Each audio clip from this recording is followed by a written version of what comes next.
Salut à tous, c'est Alex Molik. Alors j'espère que vous allez bien les amis, car aujourd'hui on va parler des titres putaclic. Non, bien évidemment je déconne, mais on aurait pu croire avec le titre de la vidéo, c'est vrai. Mais avant toute chose, un petit topo sur la dernière vidéo, parlons-en, sur la difficulté des préparateurs face aux constructeurs.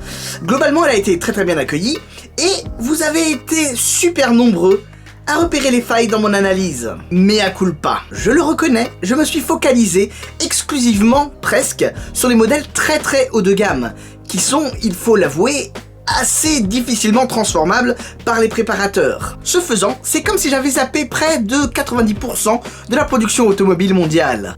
Ouais, j'ai réussi à faire ça tellement j'étais obnubilé par mes supercars. D'autant plus que bon, très franchement, vos arguments étaient super intéressants et pertinents. J'ai appris énormément de trucs. Du coup, si je devais conclure, certes, les 3 difficultés que j'ai évoquées dans la vidéo et auxquelles font face les préparateurs sont toujours d'actualité. Mais, face à la pléthore de modèles concernés et de modifications possibles, tout simplement, les préparateurs ne sont pas prêts de disparaître. Bref, à la base, dans cette vidéo, je comptais vous parler des McLaren édition limitée, vous savez, les McLaren Through the Ages.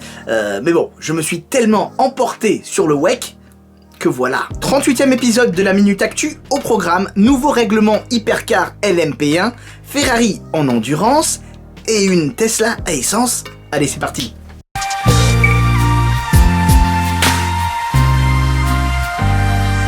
Alors pour commencer, ce truc je vous en avais parlé il y a longtemps. Les LMP1 tels qu'on les connaît sont amenés à disparaître. Et depuis le 5 décembre, on sait comment la catégorie Rennes va évoluer. Le nouveau règlement FIA WEC pour les futures saisons 2020-2025 est enfin là.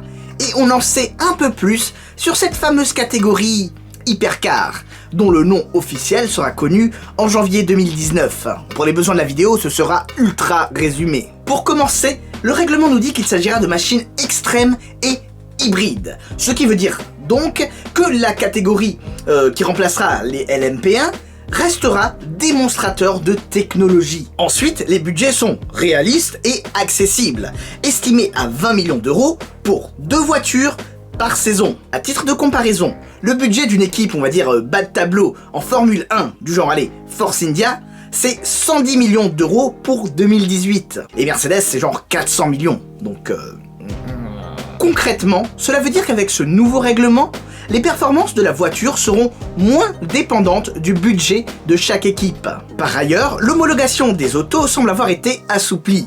Elle est désormais valable pour 5 ans. Et il est possible de changer une fois avec une nouvelle voiture pendant ce laps de temps. Bien évidemment, comme toujours, les équipes privées pourront participer. Mais, et c'est là le plus important, la porte est laissée grande ouverte pour les constructeurs. En effet, on parle non seulement de prototypes, mais également de dérivés de châssis de série limitée. Le règlement précise également que ces autos seront facilement identifiables, car typé marque, ce qui veut dire que le design reprend le dessus pour faire le spectacle. Et ça, je dois vous avouer que c'est très important, car auparavant, soyons honnêtes, ce n'était pas spécialement facile de différencier une LMP1 Audi d'une LMP1 Toyota, par exemple. Contrairement à la catégorie GTE, où tu différencies sans aucun souci une Ford GT d'une 488, vous voyez ce que je veux dire. Donc concrètement, ceci veut dire que d'ici 2020, des constructeurs du genre Pagani, Koenigsegg, Bugatti, Ferrari, Lamborghini pourraient s'engager dans le WEC, le championnat du monde d'endurance. D'ailleurs, cela pourrait également, éventuellement, marquer le retour de Porsche et Audi.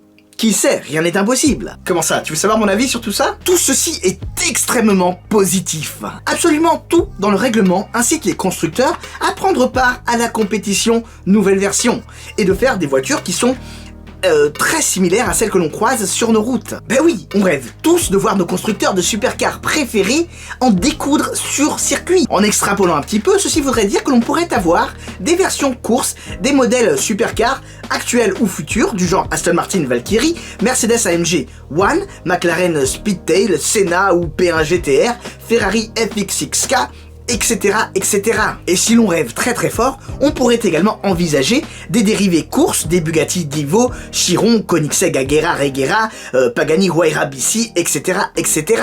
Mais bon, il faut quand même être réaliste et se rendre compte que le budget de 20 millions d'euros reste somme toute assez conséquent pour des constructeurs indépendants ou tout simplement pour des petits constructeurs.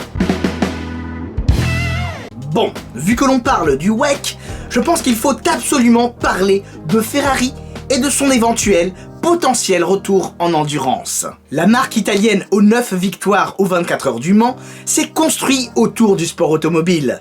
Pourtant, elle n'a pas gagné la course Mansell depuis 1965. De plus, Ferrari n'a plus couru en endurance depuis 1973. Pourquoi ? Pour se consacrer à la Formule 1. Ça fait un bail. Bon alors, qu'est-ce qui nous permet d'envisager un éventuel retour de Ferrari en endurance ? Pour commencer, Ferrari faisait partie des négociations pour le nouveau règlement dont on vient de parler. Enfin, Ferrari et d'autres constructeurs, du genre McLaren, Aston Martin, Ford, BMW, etc., etc. Alors certes, même si cela n'engage absolument à rien, ils ont participé au groupe de travail et ont eu leur mot à dire en amont. Et c'est très important. C'est-à-dire qu'ils ont participé à l'élaboration même de ce règlement. Du coup, par exemple, ils ne pourront pas dire « Ah oui, mais ça, on n'est pas d'accord, on ne savait pas ». Genre, t'as participé au truc, quoi. Beaucoup de constructeurs, dont Ferrari, ont exprimé un réel intérêt. Mais, car il y a toujours un mais, avant de s'impliquer pour 2021, donc dès la deuxième saison, Ferrari attendrait le résultat de certaines études budgétaires. Ils attendent notamment d'en savoir un petit peu plus sur la partie technique du règlement, qui arrivera un petit peu plus tard, pour voir si les budgets sont en adéquation avec leurs objectifs commerciaux. Ben ouais, Ferrari ne peut malheureusement pas s'engager corps et âme juste pour nous faire plaisir. Il faut que ce soit quand même des décisions un petit peu réfléchies. Mais qu'est-ce que ce serait giga quand même. J'espère vraiment qu'ils viendront. D'autant plus que bon, soyons réalistes, l'hégémonie de Ferrari en Formule 1, c'est plus trop ça depuis des années. Niveau image de marque, c'est quand même assez compliqué pour les Italiens, qui ont une certaine réputation à tenir en la matière. À mes yeux, un retour de Ferrari en endurance et tout particulièrement aux 24 heures du Mans contribuerait grandement à redorer le blason de la marque en sport automobile. Et ce, même s'ils ne gagnent pas d'ailleurs. Ils seront juste tout simplement sur tous les fronts avec la culture de la gagne. Bon ben, c'est juste mon petit avis quoi. Et pour finir, si vous n'avez toujours pas vu la vidéo de cet automobiliste à une station essence qui cherche à mettre du carburant dans sa Tesla. Alors, même si c'est très gros, je ne pense sincèrement pas que ce soit un fake. Genre, c'est too much, enfin, je sais pas. Alors, comment se l'expliquer ? Mais peut-être déjà, c'est tout simplement pas sa voiture, c'est la voiture de son conjoint, ou un truc dans le genre, et la personne en question n'est tout simplement pas branchée voiture. Du coup, peut-être qu'elle ne sait tout simplement pas que c'est une voiture électrique. Ou peut-être qu'elle ne sait pas comment fonctionne une voiture électrique, aussi fou que cela puisse paraître. Enfin, franchement, je sais pas. Peut-être que je cherche des explications et des excuses là où il n'y a que bêtises. Passons maintenant au Comes Time. Alors, dans la dernière minute actu, je vous demandais si vous connaissiez la couleur de la McLaren 720S Spider. Suite à quoi, Régis me répond Ludus Blue pour la McLaren 720S Spider. Ouais, je suis allé vérifier sur le configurateur officiel. Et pour moi, ça n'y ressemblait pas du tout. Pour moi, le Ludus Blue est beaucoup trop bleu, et il ne tire pas du tout vers le vert. J'ai même fait des sondages pour avoir votre avis sur mon groupe Facebook et sur ma page Facebook. Et malheureusement, vous êtes de l'avis de Régis. Alors, sur les photos en extérieur, c'est vrai, ça peut prêter à confusion. Mais sinon, pour tout le reste, c'est du Belize Blue. Je suis désolé les gars, c'est du Belize Blue. Et pour clore ce débat, tout du moins je pense, il suffit de regarder dans la description de mon ami Schmi150 qui parle de Belize Blue. Et j'aime à croire qu'il y connaît 2-3 trucs en McLaren quand même. Voilà, cette vidéo est désormais terminée. Merci à vous de l'avoir regardée jusqu'au bout. J'espère sincèrement qu'elle vous aura plu. Et d'ailleurs, si c'est le cas, n'hésitez surtout pas à me lâcher un petit like, un pouce bleu, un commentaire ou mieux, un partage. Vous le savez, c'est super important pour le référencement. Est-ce que tu savais que j'avais un Instagram? Eh bien, tu peux aller le découvrir ici, tout simplement. Pourquoi je vous pose la question? Car j'ai l'impression qu'il n'y a pas énormément de Français sur cet Instagram. Ce qui est complètement dommage. Enfin bref. Quant à moi, je vous dis à la prochaine pour de nouvelles vidéos. Mais surtout, n'oubliez pas, on n'a peut-être pas la même voiture, mais on a la même passion. Sur ce, je vous dis à très bientôt. Ciao, ciao.